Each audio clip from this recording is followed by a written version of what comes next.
नमस्कार, जयसिंगपूर नगरी न्यूज मध्ये आपलं सहर्ष स्वागत. पाहूया आजच्या दिवसभरातील काही ठळक घडामोडी. मी राजर्षी शाहू विकास आघाडीचा उमेदवार श्री अशोक मनोहर मळगे आणि मी अ मधून लढवतोय आणि राजर्षी शाहू विकास आघाडीच्या महिला उमेदवार ब मधून तबस्सुम असलम फरास ह्या निवडणूक लढवत आहेत. आम्ही शाहूनगर भागातून निवडणूक लढवत आहे.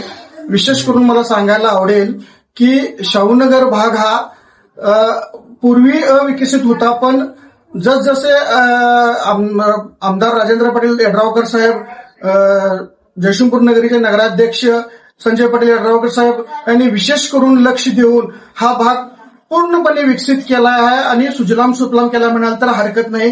तर याचं सांगायचं छोटंसं उदाहरण मी तुम्हाला सांगतो की आम्ही प्रत्येक वेळेला जर साधे आम्ही लग्न किंवा एखादे कार्यक्रम करायचे म्हटलो तरी सुद्धा आम्ही अशा कार्यालय उघडकायची पाळी यायची आम्हाला.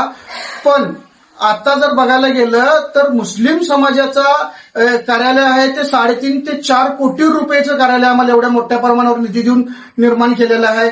वडर भवन म्हणायला गेलं तर ते बी 4.5 ते 5 कोटी इतकं सुसज्ज कार्यालय शाहूनगर सारख्या भागात निर्माण केलेलं आहे, ज्याला लिफ्ट बिफ्ट अशी सोय आहे. तर इतकं लक्ष या शाहूनगर भागाकडे दिलेलं आहे. माझी शाहूनगरच्या तमाम नागरिकांना विनंती आहे की राजर्षी शाहू तबस्सुम असलम फरास भाभी आणि मी अशोक मळगे आम्हाला प्रचंड मतांनी विजयी कराच. पण जयसिंगपूरच्या 13 वॉर्डातले 26 नगरसेवक राजर्षी शाहू विकास आघाडीचे 26च्या 26 उमेदवार आणि आमचे लोकप्रिय नगराध्यक्ष संजय पाटील यड्रावकर साहेब यांनाही तुम्ही प्रचंड मतांनी निवडून द्या.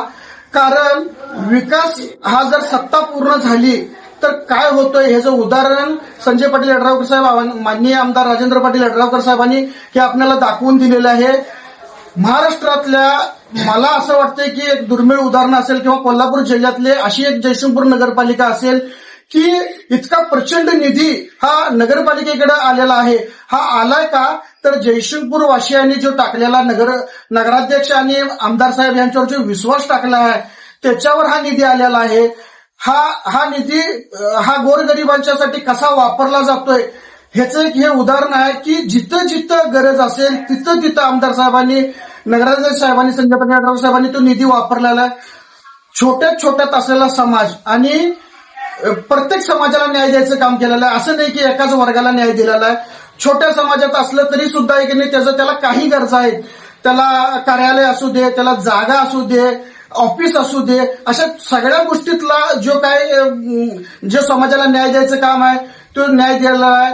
म्हणून मला तुम्हाला पुन्हा एकदा विनंती करायची आहे की तुम्ही 26 नगरसेवकांना आणि नगराध्यक्षांना प्रचंड मतांनी निवडून द्या आणि राजर्षी शाहू विकास आघाडीचा झेंडा हा महाराष्ट्रात आणि कोल्हापूर जिल्ह्यात मोठ्या प्रमाणावर फडकावा एवढीच विनंती करताना थांबतो. जय हिंद, जय महाराष्ट्र.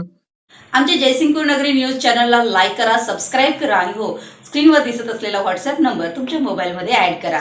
पाहत रहा जयसिंगपूर नगरी न्यूज चॅनल.